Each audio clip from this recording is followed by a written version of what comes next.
Bueno, un gusto nuevamente poder compartir con ustedes. Ya estamos en el aire hoy para desarrollar una edición más de nuestra programación ECO, Educación, Ciencia y Oportunidades.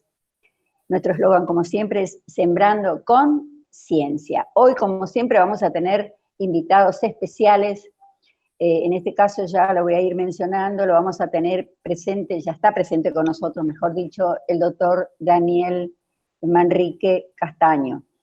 Él es un colombiano, es neurocientífico y él está en este momento en Alemania. Bueno, por supuesto que tenemos muchísimo por hablar sobre la neurociencia, la neuroeducación y otros temas más muy importantes. Por otro lado también lo tenemos como invitado especial a nuestro querido doctor Nicolás Becker. Él es director del Hospital Distrital de Santa Rita, que está día a día con esta pandemia, así que queremos conocer cómo está la situación y también queremos concientizar de que más allá de que sean liberados algunas fases o todas las fases, ¿qué es lo que debemos seguir haciendo? ¿De qué manera nos debemos cuidar?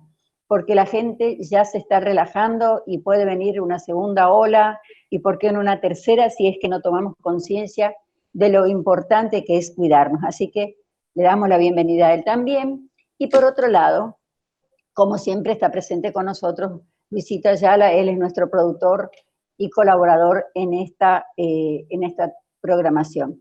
Le damos la bienvenida, así ya de entrada, al doctor Daniel. ¿Cómo le va, Manrique? ¿Cómo está allí por Alemania? Cuéntenos cómo está la situación antes de ir a charlar a nuestro tema específico que nos lleva hoy aquí. Bueno, muchas gracias por la invitación a este programa, a ti, Blanca, y a Luis por hacerme partícipe de esta experiencia tan bonita. Bueno, la situación aquí en Alemania está, digámoslo así, relajada. Digamos que se estipula ahorita la llegada de una segunda ola y pues las autoridades están determinando cuáles medidas tomar, si volvernos a encerrar o si dejar las medidas flexibles como están. Básicamente la única medida de seguridad que hay en este momento es salir con tapabocas a lugares públicos, lugares cerrados, el transporte público, pero digamos que la ciudad con todas sus actividades están funcionando normalmente. Lo que esperamos es que probablemente en las próximas semanas vuelvan a restringir el comercio y bueno, y pues la salida a la calle de las personas, vamos a ver. La cuestión aquí está un poco bien porque se tomaron medidas adecuadas al inicio de la pandemia. En marzo, digamos que el país estuvo muy disciplinado con toda la cuestión de la seguridad, pero pues bueno, después del verano, de las vacaciones y de que esto ya lleva varios meses, pues la gente se ha relajado un poco, ¿no? Sí, bueno, esto del tema de volver o sea, se perfila una vuelta al encierro, a la cuarentena. ¿Cómo fue la cuarentena en Alemania? ¿Fue como aquí, después para liberación, la fase cuarta, la tercera fase, la fase 2? ¿Cómo fue allá? ¿Mantuvieron todos cerrados como lo tuvimos aquí en Sudamérica, por ejemplo? ¿O funcionaban los restaurantes? ¿Cómo fue? Cuéntenos un poquito, por favor, doctor. Más o menos en marzo, bueno, Alemania es un estado federado, así que cada uno de los estados, digamos, tiene la libertad y la potestad de determinar pues los reglamentos, ¿no? Entonces, más o menos en marzo, en el lugar donde yo estoy, que es el noroccidente de Alemania, pues hubo cierre de restaurantes, de actividades sociales en general. Lo único que quedó abierto fueron supermercados o tiendas de víveres. Y aunque no estábamos obligados a quedarnos en casa, es decir, podíamos salir, muchas personas pues por sí mismas prefirieron quedarse en casa y salir solamente a lo estrictamente necesario. En otros estados, como en el sur, por ejemplo, en Bavaria, en München, la cuarentena sí fue obligatoria y las personas pues no podían salir de sus casas y los que salían pues tenían una multa. Una multa. Aquí donde yo estoy, no sucedió eso, pero digamos que si salía uno al supermercado, si salía uno a cualquier cosa, pues la ciudad estaba más o menos desierta, ¿no? Pues, y si el alemán no tiene nada que hacer en la calle, pues a nada tiene que salir, se queda mejor En la en casa. casa. Sí. Sí, Entonces, digamos que así fue la situación, ya como en julio, finales de junio tal vez, volvieron a abrir el comercio, los restaurantes, digamos que el verano, pues precisamente, ¿no? Llegó el verano, que es donde aquí en Europa particularmente, pues hay un cambio de mentalidad para las vacaciones, ¿no? Entonces, en sí, vacaciones todo el mundo se relajó, tapabocas en todo lugar cuando uno está por fuera, pero bueno, digamos que parte de ese relajamiento que hubo durante estos 3 últimos meses, pues es una fuerte contribución a lo que se espera que sea la segunda ola. Entonces, vamos a ver, aquí hay algunas actividades que se llevan todos los diciembres, que son los mercados de Navidad, que son sí. pues mercados en los centros de las ciudades supremamente tumultuosos, pues de eso ya se estipula que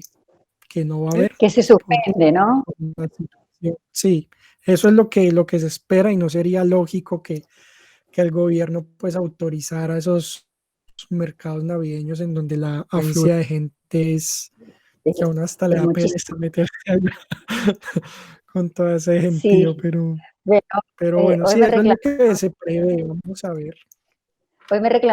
yo tengo una hija de corazón en Francia y esta mañana me Mm, dijo, Mamu, me dice, ¿sabés que suspendieron las ferias, los supermercados de Navidad, que son lo más lindo que hay? Dice, ¿qué vamos a hacer ahora? mm, Las mujeres están desesperadas porque no va a haber eso. En Francia, por lo menos, ¿no? Que ya están con sí, problemas, inclusive con toque de queda. Hoy comenzaba el toque de queda, que le dicen ellos, o sea, creo que a las 8, las 9 de la noche ya no pueden estar en la calle.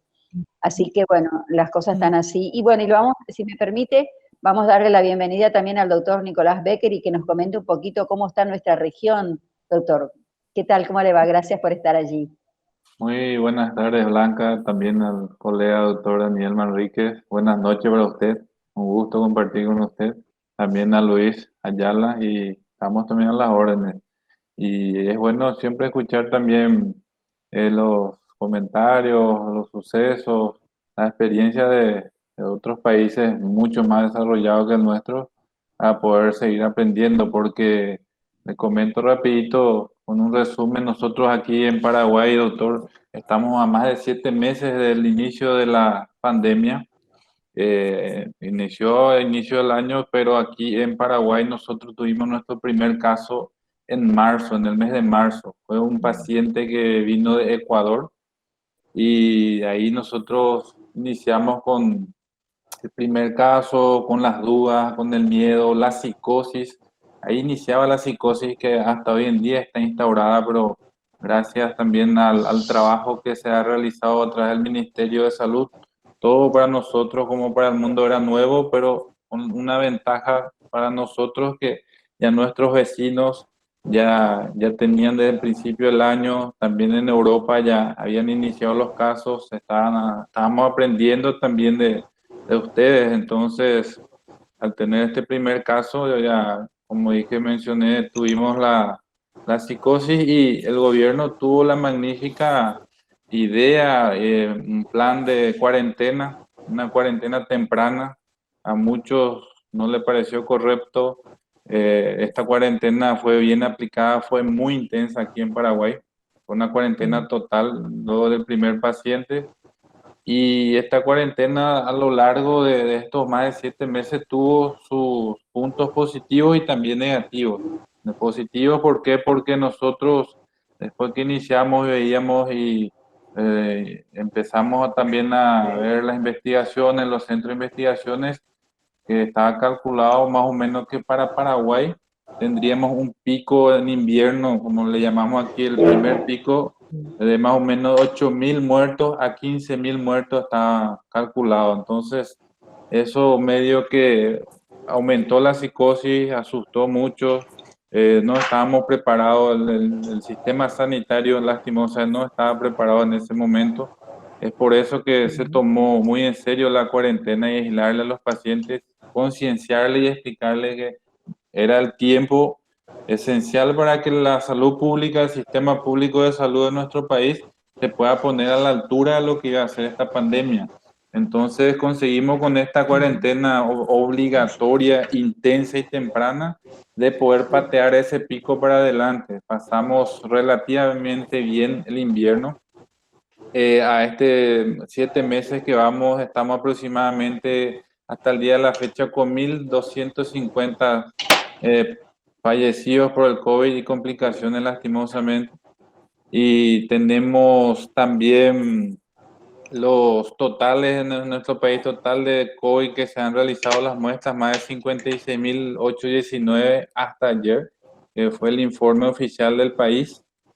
Entonces, así iniciamos. El tema de los hisopados, de los test de PCR, fue un gran dilema también. A este primer paciente le comento, el primer paciente en marzo que vino de Ecuador se lo encerró 45 días. Estuvo encerrado, estuvo aislado en 45 días. Y eso, aprendiendo luego los pacientes que entraban también en cuarentena en los albergues que fueron implementados, también se les encerró mucho tiempo. Y esto empezó a dar, aparte que estuvieron encerrados con la psicosis, también dio un toque en salud mental. Estamos teniendo las consecuencias hoy, lastimosamente, después de 7 meses, otro pico, pero en salud mental, lastimosamente, muy golpeado en la economía. Es mundial, pero Paraguay se sintió mucho. Nosotros estamos aquí en la frontera, estamos a 80 kilómetros prácticamente de Foz de Iguazú, de Brasil, que estamos de Ciudad del Este, entonces dio un impacto negativo en la economía, pero eso se recupera. El gobierno puso de su parte, quizás llegamos un poco tarde o estamos llegando, pero se vio toda esa parte económica. Iniciamos con las ollas populares, que aquí las comidas para un barrio, porque muchas personas perdieron trabajo. Aquí en Alto Paraná más de 60.000 desempleados en esos 7 meses. Entonces, más o menos esa fue nuestra experiencia, doctor. Y después nos fuimos dando cuenta que a partir del hasta el 10.º día presentando síntomas leves, ya el virus no tenía una carga viral muy alta, lo que nosotros aprendimos. Y me gustaría salir de esa duda con usted. Por eso me alegra compartir con usted para poder aclarar algunas dudas que todavía quedan. Entonces empezamos Perfecto. a encerrarle a los pacientes hasta los 14 días para asegurar, ya no 45 días. Y este primer Para llegar. paciente, lo que pasó que se le realizaba su test en el 10.º día, 14 días, 20 días, 30 días y hasta el 45 días salía positivo el PCR.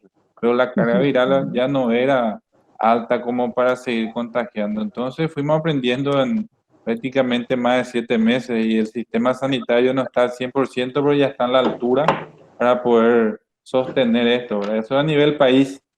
Y a nivel Santa Rita, porque estoy aquí en Santa Rita, nosotros ya hemos tomado en el hospital distrital un total de 730 muestras aproximadamente del PCR, el hisopado, de los cuales tuvimos 184 casos positivos en Santa Rita. Lastimosamente, 4 óbitos por complicaciones del COVID. Y también es bueno resaltar que tuvimos 495 negativos y muchos recuperados. No llegamos a utilizar el albergue, realizamos la cuarentena inteligente en las casas de los pacientes, que nos costó muchísimo. Y así como usted dijo, aquí también se ha relajado mucho, más todavía la parte juvenil, pero Bueno, doctor, insistimos. si me permite, de eso vamos a hablar después del relajamiento con los jóvenes y no tan jóvenes también. ¿Está bien? Bueno, doctor Manrique, nosotros en las charlas, que siempre la educación nos globaliza absolutamente todo en salud, en todo lo que tenga que ver educación, porque todo es educación para mí. Entonces nosotros estábamos trabajando con Luis hace muchos meses ya, creo que ya vamos por el 5.º mes, que estamos creando conciencia sobre la nueva educación, el nuevo paradigma de la educación, no solo en nuestro país, sino en el mundo entero, a partir de esta pandemia, a partir de la inserción fuerte de la tecnología. Usted como neurocientífico, como neurólogo, ¿qué es lo que debemos hacer ¿Ha existido un cambio? ¿Ha afectado? ¿Afectará en la educación? ¿Debe cambiar? ¿Cómo debemos cambiar? A ver si nos comenta un poquito de eso. Pues bueno, yo siempre en lo que tiene que ver con la educación, siempre he sido muy conservador en el sentido de que he visto que los paradigmas educativos no han cambiado demasiado en toda la historia de la civilización, ¿cierto? Si uno, por ejemplo, se va por allá a la antigua Roma, a la antigua Grecia y ve cómo se educaban las personas, va a encontrar a un profesor enseñándole a unos aprendices, ¿cierto? En un aula o, bueno, en algún lugar. Y si usted viaja aquí 2000 años, 2300 años después de Aristóteles, de los grandes filósofos griegos, más o menos lo mismo, ¿cierto? Que es alguien, una persona enseñándole a otros pupilos en algún lugar. Así que de fondo, yo pienso que la naturaleza de la educación no ha cambiado mucho en 2 milenios y yo no creo que lo vaya a hacer ahora en las próximas décadas. No veo una razón fuerte para que eso cambie de raíz. Ahora bien, digamos que la cuestión de la informática y a lo que nos volcó 19,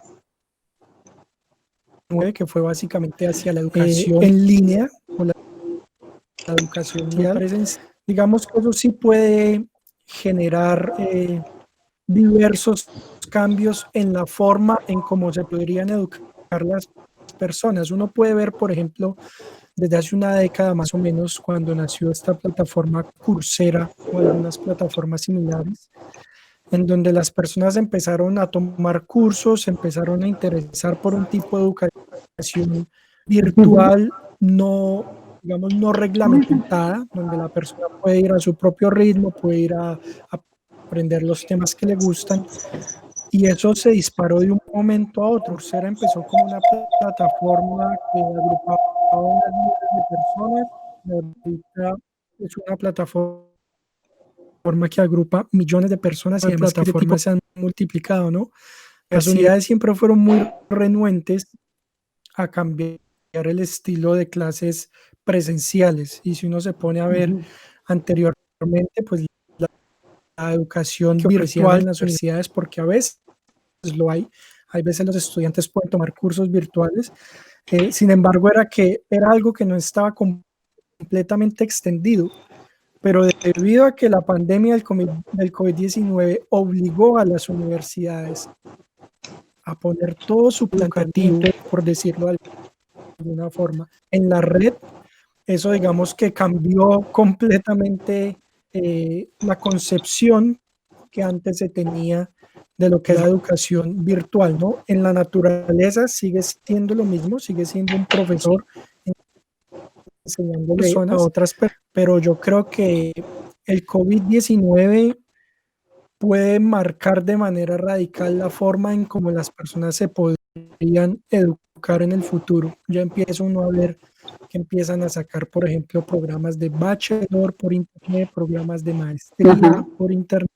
Sí. Entonces, yo creo que eso fue un descubrimiento fundamental, y descubrimiento entre comillas, en decir, ok, las personas, los estudiantes pueden recibir una educación de calidad, así sea a través de medios virtuales. Y digamos que eso tendría implicaciones muy importantes para los gobiernos y sobre todo, digamos, para personas de países pobres como es en Latinoamérica, como en Asia, Sí.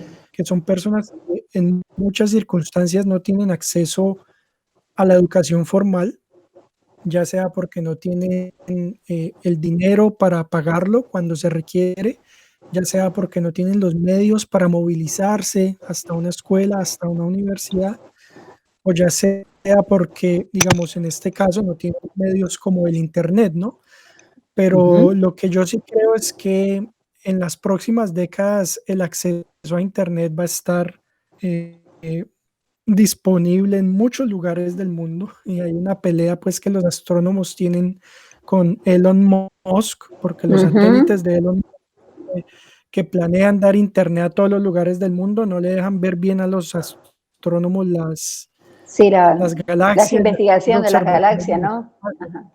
Yo soy un amante de la astronomía y de la cosmología, pero así como los astrónomos han utilizado el argumento de que la astronomía es un bien mayor y que por lo tanto pueden construir un telescopio en una reserva natural, por ejemplo, ahora yo digo que el acceso a Internet en cualquier lugar del mundo es un bien mayor que las observaciones astronómicas. Esa es mi posición en este momento y esas son discusiones, bueno, que se tienen en Facebook y en Sí, YouTube para sí, y que peleas con estarán, y que no deben astrógrafos. coordinar con ustedes, no deben combinar con su opinión, por ejemplo, ¿no es cierto? Porque Sí, está claro, ¿no? en Han contra sido de... peleas con los astrofotógrafos muy grandes, pero yo lo veo en ese sentido, es decir, donde uno logre una red de Internet a nivel Sí, mundial, uno logra o tiene la oportunidad de generar educación de diversas formas, por el hecho de que usted no tiene que tener a un profesor dando clases, sino que puede ser una clase que se graba y se reproduce en millones de computadores alrededor del mundo, ¿sí? Entonces yo creo que ujú, la forma, no la naturaleza tal vez, pero la forma de bueno, educar, el debe COVID-19 ser. nos abrió una nueva perspectiva y creo que a partir de este momento la virtualidad va a ser mucho, mucho, mucho más importante en la educación de lo que antes se concebía. Fantástico, doctor. Me permite, vamos a hacer una pausa, pero yo le tengo que hacer una pregunta. Usted tiene un programa de mujeres de ciencia, ¿verdad? Eso me va a comentar ¿Correcto? también. Y, bueno, y por otro lado, como neurocientífico, queremos saber de qué manera la neurociencia, digamos, colaboraría con esta nueva educación o cambiar la educación, si no viene el profesor, sino el estilo de educación o el estilo de formación. Eso es por un lado, y ver también la posibilidad de qué manera, si eso podría ser una materia en las aulas para empezar a promover creatividad en los niños, empezar a trabajar desde la neurociencia, que los chicos tengan otra mentalidad, otras perspectivas y que puedan desarrollar, sus talentos. Si me permiten un segundo, hacemos una pausa y ya estamos ahí. Por favor, no se vayan, ¿sí?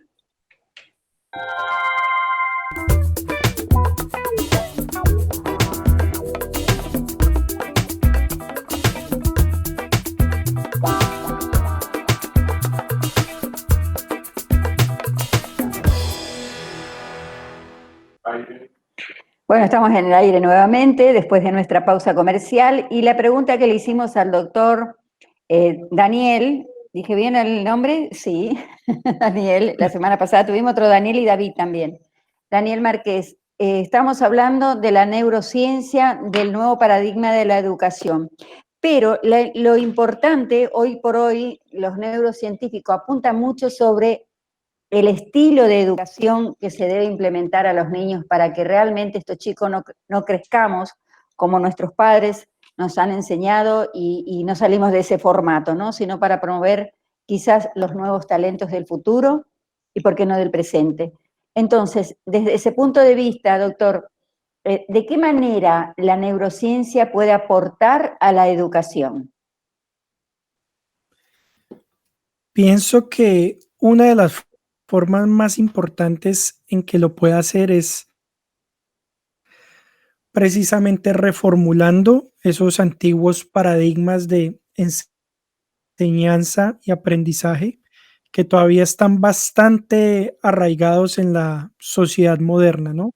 Que Ujú. va eso muy unido a lo que mencionaba, y es que la naturaleza de, de ese proceso de enseñanza-aprendizaje no ha cambiado mucho, pero lo que sabemos ahora sobre el cerebro y sobre el aprendizaje de las personas y sobre cómo esas personas utilizan el conocimiento, digamos que nos abre nuevas avenidas para plantear nuevos paradigmas educativos. Y básicamente eso requeriría, pienso en este momento, dos circunstancias. Primero, Ujú. tiene que ser un programa que se organice, digamos, como Perdón, gobierno, doctor. como la sociedad. Perdón, Daniel, ¿me escucha? Nosotros le escuchamos perfecto, lo que Sí, no está frisado usted. No sé si frizó la cámara o qué pasó. que es frisado, Usted está frisado, ¿verdad? congelado. Sí, quedó congelado usted. Se le No, escucha yo perfecto, pero aquí el audio está, ya, su imagen está congelada. ok. Si quiere darle un No, toque. no he congelado la cámara, yo aquí me veo moviendo en la cámara. ¿Ustedes cómo lo ven, chicos? Luis, No sé qué habrá sucedido. Luis, prende tu micrófono, Luis. Congeló, Blanca. Sí, Se se congeló congeló. el doctor, sí. Bueno, pero lo escuchamos, doctor, sí, disculpe, ¿eh?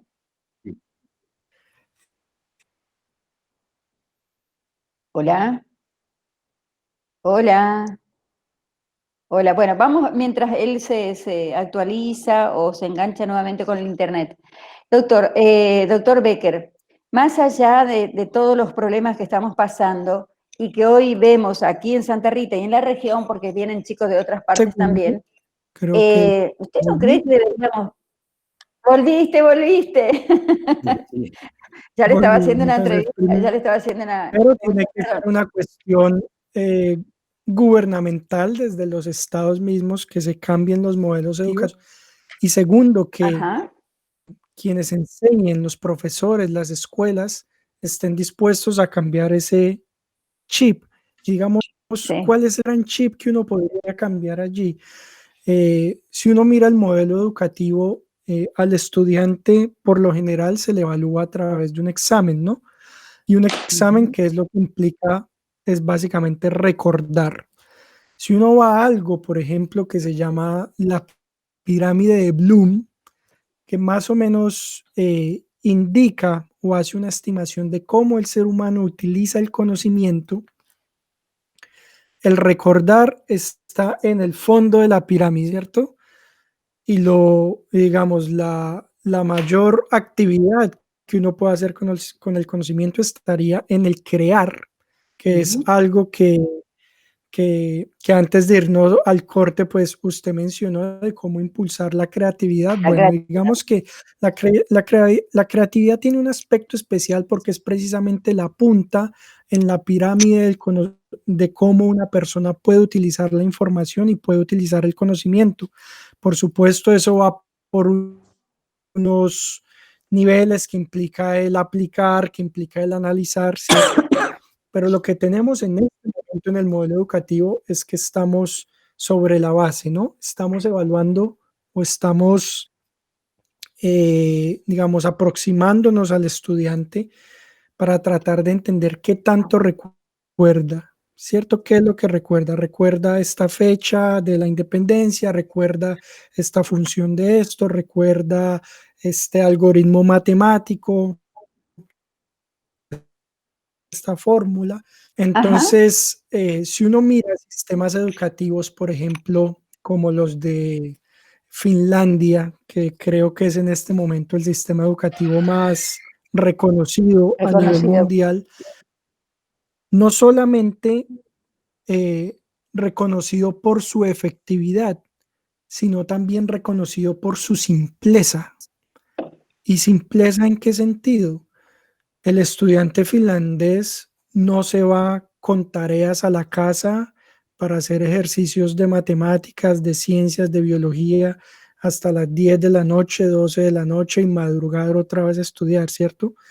Es un sistema muy simple en el que todo lo que el estudiante tiene que aprender o tiene que enfrentarse, se enfrenta a ello en el aula, en compañía de los docentes, en compañía de sus alumnos, y es un sistema educativo que se basa mucho en la resolución de problemas. Es un sistema educativo que se basa en hacer preguntas, en resolver problemas y en analizar situaciones a Fantástico. partir de información que los mismos estudiantes pueden Sí. recobrar. ¿Por qué? Es, Y aquí hay algo arman como muy, un muy debate, perdón, importante. perdón. Sí, arman como un debate de cada tema, cuando están en la sala, ellos arman como un debate y allí se tiran las preguntas y las respuestas, ¿verdad? Y es que hay algo muy fundamental. en la estructura de, digámoslo de alguna forma, del conocimiento moderno, lo importante no es saber las cosas. Digamos que anteriormente la información estaba solamente en los libros o a veces ni siquiera en los libros, sino que la información la tenía alguien y usted tenía que recordar tener esa información, ¿no? Ahorita la información está disponible en cualquier lugar y lo que usted tiene más que saber la información, tiene que saber es dónde encontrarla, cómo buscar La información. información o qué tipo de información trabajar, ¿cierto? Entonces los sistemas educativos como los de Finlandia trabajan mucho con base en esos aspectos, en que no es una educación precisamente dirigida, donde se evalúe qué recuerda el estudiante. A ver, escríbame esta fórmula, escríbame cuáles son las fases de la materia, escríbame cuáles son los nombres de los huesos del cuerpo, ¿no? Sino más bien tenemos aquí un problema, hay estos recursos de información, vaya, investigue, explore esos recursos y con eso trate de resolver el problema. Es, digamos, lo veo yo desde mi punto de vista muy simple porque no solamente es una concepción mucho más sencilla de la educación, sino una concepción mucho más efectiva. Qué interesante. Bueno, no sé si me está escuchando, pero qué interesante ese estilo de educación. Vos, Luis, que estás también en el sector educativo, ¿cuál es tu opinión? Sí, coincido totalmente con el doctor Daniel, Blanca, y date cuenta que en cada programa, ¿verdad?, que tenemos de invitado un neurocientífico, nos está dando la pauta de cómo ya nosotros no podemos dejar de que la neurociencia sea parte, una herramienta fundamental dentro de la neuroeducación. Y como dijo también el doctor Manrique, ahí donde cambiamos el paradigma. Está bien lo que se hizo atrás, está perfecto, nadie puede criticar, pero Claro. estamos en nuestra época. Como dijo el doctor Manrique, se conoce muchísimo más el cerebro, hay mucho más avance en cuanto a estudios y cómo no aplicarlo y llevarlo al área de la educación o de repente también al doctor Becker al área de la medicina, utilizando las neurociencias. Yo creo que es apasionante y necesitamos esa clase de profesionales urgentes en los ministerios de educación para que nos ayuden, ¿verdad? Para que demuestren que no es un mito ni que es algo que es pasajero o una moda, que es algo que se tiene que implementar. Y yo te quiero hacer un compromiso a ti, Daniel, querido, que cuando lo tengamos a representante del Ministerio de Educación de Paraguay, acá nosotros no venimos a complicar ni a debatir nada. Acá lo que hacemos es integrarnos con este sistema de los conocimientos de los demás profesionales de otras partes del mundo, porque lo bueno es importante copiar. Así que yo te comprometo, si vos me permitís, vamos a hacer otro live más adelante y le vamos a invitar a gente del Ministerio de Educación de nuestro país y por qué no de la Argentina, como así también solemos tener de Brasil, para poder compartir contigo. Me parece que desapareció ahora. Bueno, y yo también le quiero... Ah, volviste, volviste. ¿Me escuchaste, Daniel? Escuché hasta que estaba hablando Luis, pero de Bueno, ahí te quería se me decir, te botó. quería comprometer, si te parece, que en otro live, en otro programa más adelante, lo tengamos también al representante del Ministerio de Educación de Paraguay, como hicimos días pasados con otro neurocientífico, donde verdaderamente lo que nosotros hacemos a través de esta programación no es venir a criticar, sino a aprender. Y si vos querés compartir un live, te agradeceríamos de corazón para que participes con nosotros aquí en nuestro live. Tenemos gente de Brasil, de Chile, de otros lugares, ya te habrá dicho Luis, pero sobre todo lo que queremos hacer es cambiar la conciencia de educación también en aquellos que tienen poder de decisión, como por ejemplo ministro de Educación. Si me permitís, yo te voy a comprometer en vivo para que en el próximo live que hagamos puedas participar con nosotros. ¿Qué te parece?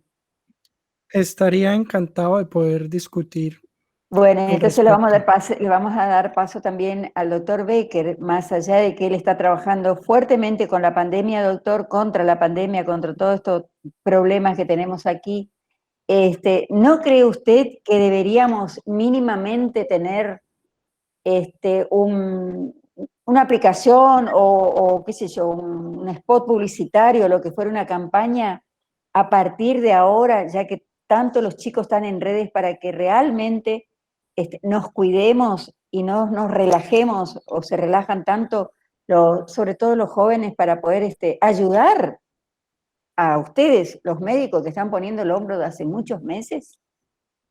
Así mismo, en la actualidad es justamente a lo que estamos apuntando ya, ya que todo es a través de las redes sociales, la plataforma de WhatsApp, Facebook y también las live que se están realizando, es de poder concatenar las cosas y poder mezclar las informaciones negativas y también los logros positivos, porque ahora estamos en una fase liberada, entonces nosotros estamos preparando, estamos lanzando día a día más aquí a nivel Alto Paraná, porque como comenté, nosotros somos los más interesados en que las fronteras sigan abiertas para poder estabilizar y poder reiniciar otra vez y también sanar la parte de de la economía, como dije, que fue muy afectada.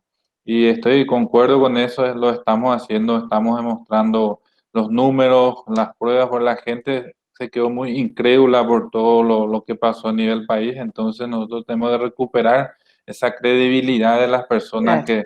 que cada día están también tirando informaciones falsas en las redes sociales, que es normal. Entonces nosotros luchamos contra esa ignorancia que es el desconocimiento o el no querer creer o no querer hacerle creer a los demás. Y estamos haciendo y vamos a seguir invirtiendo en esas campañas porque no es solo coronavirus. Yo desde hace 7 meses atrás decía, no es solo coronavirus. No se puso en paréntesis y el resto de las patologías quedaron de lado. Ahora Sí. iniciamos ya otra vez con el dengue aquí en el país. Aquí en Ah, Santa sí. Rita ya tenemos casos positivos, entonces ahí viene una epidemia. Tuvimos la epidemia de la influenza, entonces no estamos nosotros en un paréntesis, en una burbuja de coronavirus. Ahora es el modo seguro de vivir. Tenemos que ser conscientes, ya no vamos a buscar culpables, ya no va a haber niñeros por las calles diciéndole, hagan esto, hagan aquello. Todo va a depender de nuestra actitud, todo va a depender de nuestra conciencia. El alcohol en gel, como se dice, que Eso. usemos siempre, la tapaboca al salir en las calles, en los transportes Sí, sí. públicos. Entonces, estamos más queriendo es pasar esa responsabilidad y ya el que quiere creer que crea y el que no quiere creer, entonces lastimosamente el ser humano y más todavía aquí en nuestro país muchas veces te dice ver para creer, entonces esperemos que no tengamos el segundo pico, pero países muy desarrollados ya lo han tenido, están volviendo de fase. Yo les comento que en Santa Rita hemos constatado 2 pacientes que tuvieron la reinfección. En Ah, sí. Santa Rita, sí, así mismo, un Ahora, colega médico y también estuvimos con personal de Blanco que tuvieron la reinfección lastimosamente. Entonces quiere decir de que eso sí existe, de que es cierto. Y tenemos que cuidarnos nomás. Y si no nos queremos cuidar, por lo menos no sí. vamos a perjudicarle al que sí se está cuidando. Y vamos a invertir en esa campaña y ya aprovecho y solicito el espacio, el apoyo de ustedes que siempre hemos Como tenido siempre, doctor. para seguir educando, para seguir dándole herramientas, como dijo el doctor Daniel, es darle herramientas al pueblo, al ser humano y que ellos creen, que usen la ciencia y el arte.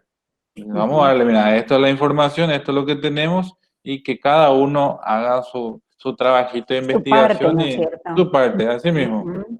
Pero lamentablemente con más allá de lo que usted mencionó, doctor, el dengue, la influenza y el coronavirus, al abrir, o sea, sí, a que esté liberado todo, tenemos otra pandemia que ya lo teníamos, que es el alcohol, pero no el alcohol el gen, el alcohol que consumen todos y sobre todo los jóvenes. Eso produce mucha muerte y eso no lo llevamos también conscientes. No somos conscientes de que eso también es como una pandemia, lamentablemente. Así mismo, yo como dije, la peor pandemia que nunca superamos aquí es de los motociclistas inconscientes, que se mezcla el alcohol, la adrenalina, la juventud, la irresponsabilidad y entonces eso es una mezcla muy mortal Y nosotros en los hospitales públicos vivimos mucho. Los accidentes de motocicleta, gracias a Dios y a la cuarentena obligatoria, no tuvimos ningún No, eso caso, no.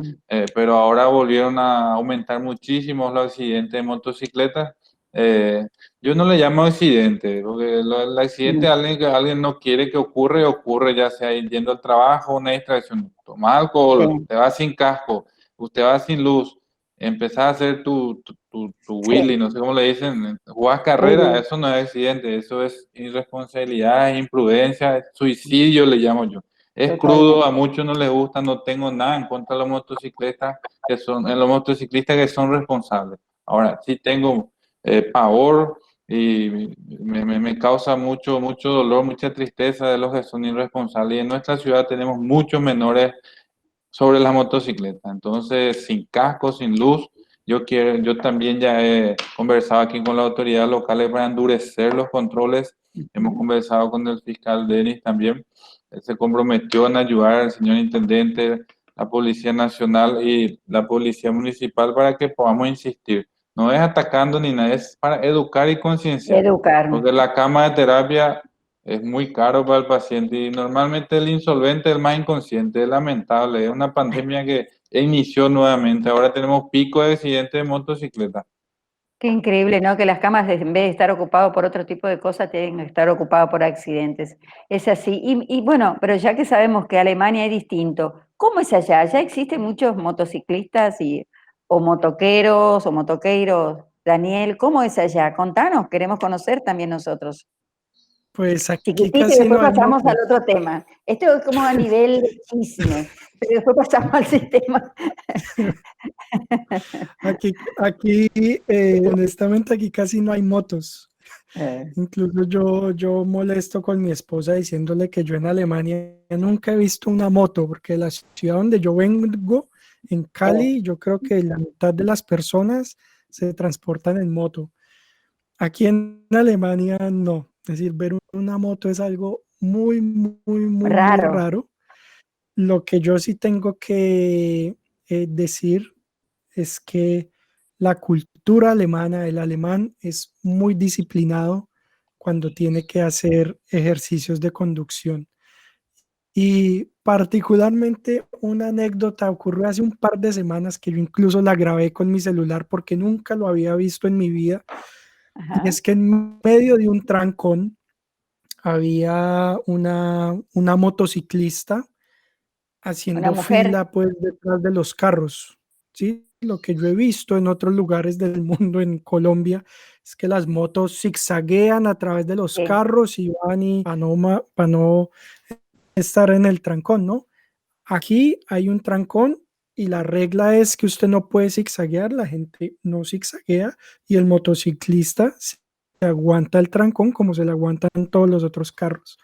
Aquí siempre el peatón tiene la prioridad y ustedes no me lo van a creer, pero bueno, confieso aquí en el canal, cuando son las 12 de la noche, no hay carros y el semáforo peatonal está en rojo, yo me lo paso porque no hay carros, es medianoche, yo como latinoamericano me lo cruzo.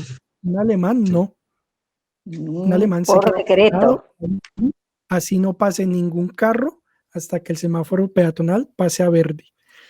Así que yo creo que tanto los peatones como los conductores aquí son muy educados. El peatón siempre tiene la prioridad. Es decir, Ujú. aquí si alguien pisa por error, un peatón cruza por error una calle, todos los carros paran. Es decir, es una prioridad muy importante. Así que yo creo que la cultura en ese aspecto, lo que tiene que ver pues con los vehículos y los peatones, está muy bien conservada y es algo de admirar en este país. Sí, me imagino. Más o menos lo que vos decís, Daniel, ocurre también en Uruguay. Allá dos personas están en la esquina y por más que sean 5 esquinas, paran todos los autos y te dejan pasar. Pero eso, Mm, yo creo que eso es, como dijiste, cultura, y la cultura es parte de la educación. Eso ya creo que creo que todos nos debemos educar. Aquí no es el paradigma de solamente de los niños y de los jóvenes. Aquí creo que el cambio que debemos hacer o que debemos ir incursionando somos todos, porque la cultura, la formación y demás lo hacemos desde casa también, la gran mayoría, creo yo. Definitivamente. ¿Verdad? A veces le echamos las culpas a los jóvenes, pero en realidad, como el doctor dijo recién, que tiene muchísimos casos de gente estos chicos que están tomando y demás, pero bueno, los chicos también ven a los padres y así sucesivamente. O sea que creo que lo que tenemos que volver a reestructurar es la educación, la cultura en la casa, no sé, qué sé yo, ya me estoy volviendo como una, como una vieja, como me dice mi hija, pero no. Pero, A mí doctor. me Sí, doctor, gustaría agregar un... con mucho gusto. Quería agregar y se quedó frillado, me parece. Yo creo que le están haciendo una campaña a los de los Cosmópolis, ando por allí, porque está usando el internet, ¿verdad? ¿Será que no hay buen internet en Alemania? Yo pensé que esto sucedía aquí en Santa Rita, nomás, doctor. En Alemania parece que tienen problemas de ¿Volví? ¿Ya internet me ven también otra vez? ustedes. ¿O me fui? Sí, No, volviste. ahí volviste. Volví. Hola. Entonces, él hizo una investigación relacionada con el Sí, cubrimiento que hicieron los medios de comunicación sí. del COVID-19. Ujú. Y la conclusión de ese estudio que hizo mi padre fue muy clara y fue básicamente que los medios de comunicación en su mayoría se dedicaron a informar sobre los datos del COVID, ¿sí? Es decir, cuántos muertos, cuántos infectados, llegó el COVID a tal ciudad, ¿cierto? Pero no dedicaron el suficiente espacio a educar a las personas sobre el COVID-19, cómo funciona, qué hace, cómo se transmite, y eso pues no le permite a las personas cambiar sus hábitos de vida. Es decir, muy difícil, o digamos lo que mostró la investigación fue que porque leer en el periódico que hubo 100 muertos por COVID-19, la persona va a cambiar sus hábitos de vida. No. Entonces digamos que allí los medios de comunicación y la información pública tienen también una función muy importante de educar, que también implica de alguna forma ponerles a las personas en bandeja de plata qué es lo Ujú. que tienen que hacer, qué tipo de actividades pueden hacer para prevenir la enfermedad. Y a pesar de que uno puede conocer esa información, ¿cierto? A pesar de que esa información... Estamos teniendo. Hola. Estamos teniendo problemas con internet de Alemania. Se cortó. Sí. Quiero hacerle una pregunta muy interesante. ¿Cómo están, chicos, del tiempo ustedes? Ah, no. ¿Cómo está, doctor Lo que Becker? más ¿Usted tiene inunda tiempo? los tantos infectados y eso, digamos, hola, hola, volví. Hola, Sí, si te vas cortando, quería saber si querés que yo te... Me parece que en Alemania tenemos un poquitito de problema de internet, doctor. Aparentemente, sí, no lo sé. Bueno, pero esto para ponerle un poquito de onda a nuestro programa. Yo le quería hacer una pregunta. ¿Me permite, doctor Becker? Le quiero hacer una pregunta ahora con el tema de las neuronas, viste que yo también, bueno, simple. Doctor, como neurocientífico, ¿usted cómo ve, cree que le afecta a los niños el tema de estar todo el día metido con esta nueva tecnología? ¿De alguna manera afecta al desarrollo de las neuronas? No sé si está bien hecha la pregunta, pero como neurocientífico, con la parte de la neurociencia, y afecta a la gente, no hablo de los niños solos, sino también porque hay muchos grandes que viven 20 horas en internet y 4 horas duermen. A eso me refiero. ¿De qué manera usted lo ve? ¿Me escuchó, Daniel? Sí, sí, lo escuché. Pues bueno, digamos, la Es una pregunta evidencia muy mía, que muy, tenemos perdón. sí, la evidencia que tenemos en este momento, o por lo menos digamos de la información de la que soy consciente, es que el uso de medios digitales, más que, digamos, afectar en una forma negativa, tienen ciertos beneficios para ciertas funciones cognitivas.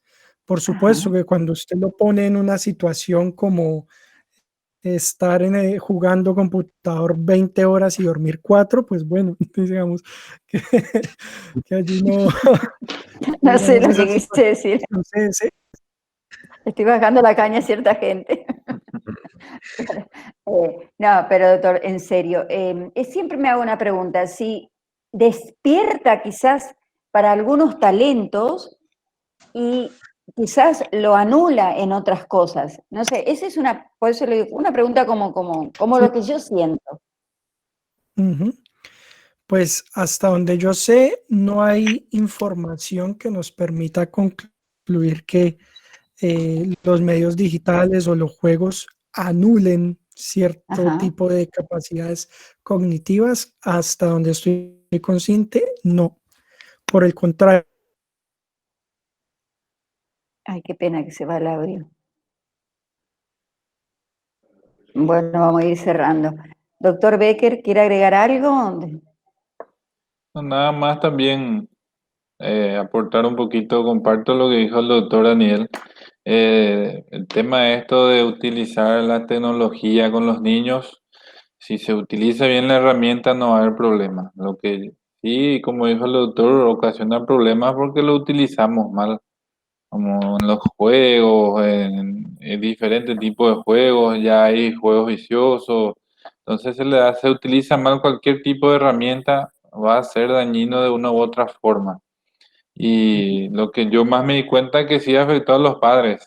Tuvimos un estrés, ¿Ah, sí? prácticamente una carga emocional muy alta porque aquí en Paraguay, en Europa es diferente. Aquí en Paraguay utilizar la tecnología, así como estamos usando ahora para live, para cursos, para poder llevar las clases virtuales, fue algo nuevo que se acabó de implementar casi recién, muy positivo desde mi punto de vista porque yo tuve la oportunidad de salir del país, también aquí cerca, pero de hacer posgrados a través de plataformas, me pareció algo novedoso, algo lindo, se aprende, todo depende de cómo el alumno utilice esa herramienta, porque Ujú. dijo el doctor Daniel que muchas veces nos relajamos porque estamos del otro lado de la computadora y queremos ser un poco tramposo, entonces la mente es magnífica y al final el que se jode, el que se está haciendo daño a uno mismo si no lo utiliza bien.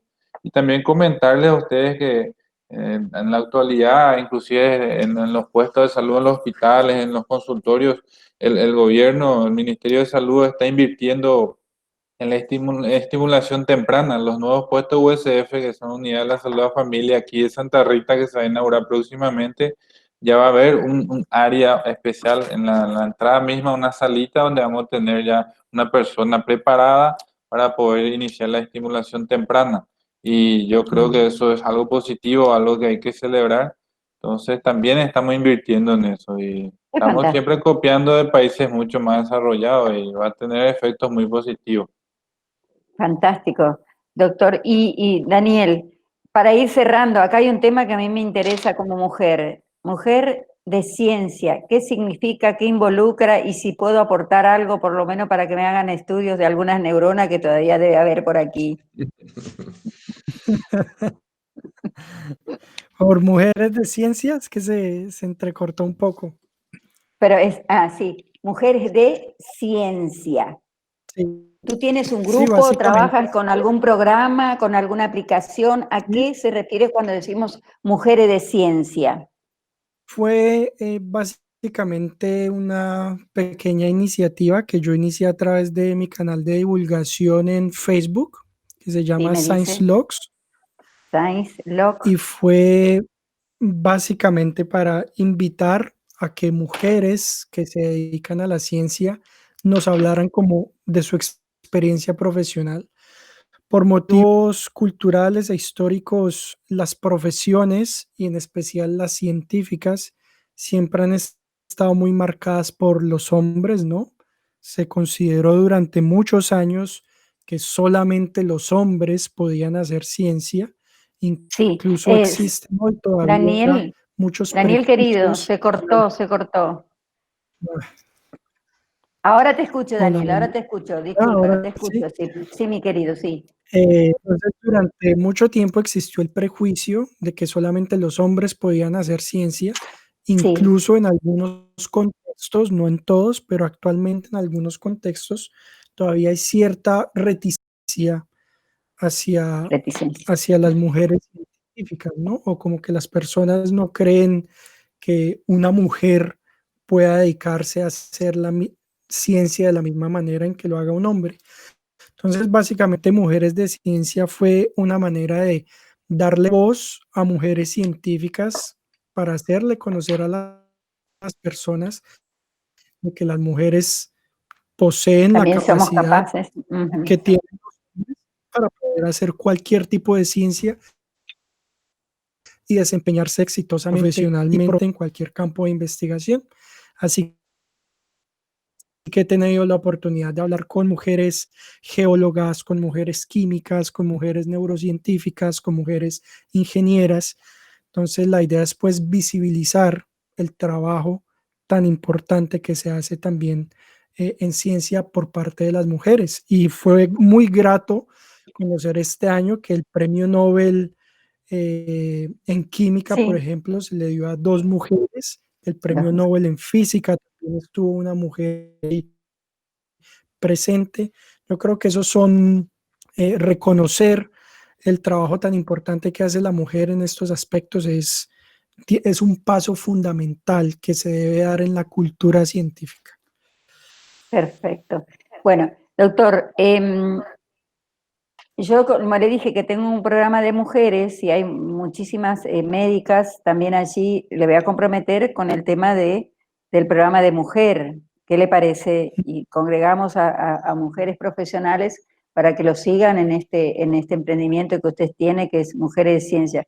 Yo total, pero si puedo aportar de alguna manera, algo aporto, por lo menos para conducir esta programación y coordinar.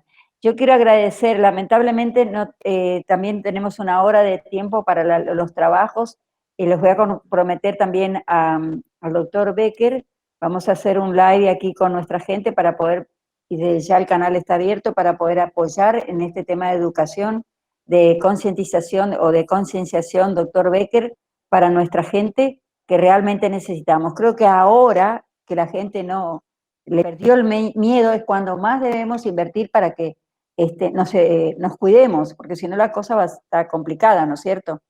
Así mismo, le agradezco el espacio y me comprometo también en acercarme y poder también aportar un granito de arena de nuestra parte médica, ¿verdad? Perfecto. Agradezco el apoyo. No, yo le agradezco a usted que me ayudó muchísimo con mi problemita de hace días atrás, pero creo que es importante, no sé si necesita, ¿le puedo dar el contacto, Daniel? ¿Le puedo dar tu contacto al doctor Por para favor. que, bueno, si cualquier cosa ustedes Por puedan... supuesto, claro, fantástico, porque esa es estamos, la idea. para eso También estamos. la idea es para ir creando también integración, ¿no? Luis, te agradezco un montón y te doy la posibilidad, si querés agregar algo por esta vez, pero estás comprometido para 2 likes más, Daniel, ¿eh? Por favor, yo sé que es muy tarde allí, pero de última, madrugamos nosotras, hacemos más temprano, en serio te lo digo, y podamos charlar. Yo agradezco muchísimo tu participación. Una, quiero hacer un like con la gente del Ministerio de Educación y otra con este grupo de mujeres que eso sí, va a ser bendito tú entre todas las mujeres, porque somos mujeres. Pero bueno, Muy bien. pero ahí vas a tener que vértela cómo nos van a dominar a todo este grupo. ¿Algo más que quiera agregar, Daniel? No, creo que, bueno, sí, Bueno, algo agrega. corto y bueno, creo que la labor de educación que ustedes hacen a través de estos medios es muy importante. Y es también muy importante que, como ustedes lo han hecho, esta labor de educación esté acompañada por muchos profesionales en distintas ramas del conocimiento. Creo que brindar una perspectiva de todo lo que puede ofrecer la ciencia, de todo lo que pueden ofrecer distintas profesiones en diferentes contextos a la educación, que cuando hablamos de educación no es solamente la escuela o un profesor dándole clase a unos niños, sino que la educación es algo mucho más complejo que envuelve desde las grandes autoridades estatales hasta el núcleo familiar, ¿no? Entonces yo creo que es un esfuerzo muy importante y muy constructivo y bueno, los aplaudo por esta iniciativa. Bueno, y yo acá, por ejemplo, no hablamos, pero la próxima vamos a hablar sobre inteligencia emocional, qué es la resiliencia, qué cosa que esa palabra me cuesta decir, pero que está de última moda y cuán importante es que aprendamos a poder salir de este pantano que estamos llevando hoy por hoy. Tenemos muchos temas, lamentablemente, bueno, se me complicó con la computadora, pero yo tenía ya otras preguntas, doctor, pero eso va a quedar pendiente, dice que no hay mal que por bien no venga, le vamos a sacar el jugo en la próxima edición de ECO y de las mujeres. Sin problema. Muchas gracias. Luisito. Sí, simplemente también agradecerle al doctor Daniel Manrique, ¿verdad? Por su amabilidad, por todos los brillantes aportes que hizo en el programa, muy, muy constructivos, productivos, ¿verdad?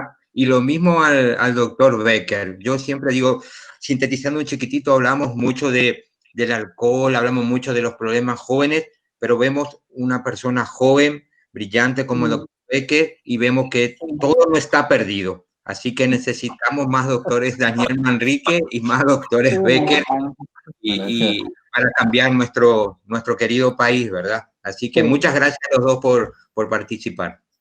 Bueno, yo le agradezco a todos ustedes que están ahí detrás de las cámaras. No se olviden que todas las semanas tenemos este programa que se llama ECO, Educación, Ciencia y Oportunidades, Sembrando Conciencia. Pero no se olviden que mi eslogan desde hace muchos años digo que la cultura de los pueblos hace posible la unión entre las naciones. Muchas gracias y los espero en la próxima edición. Gracias.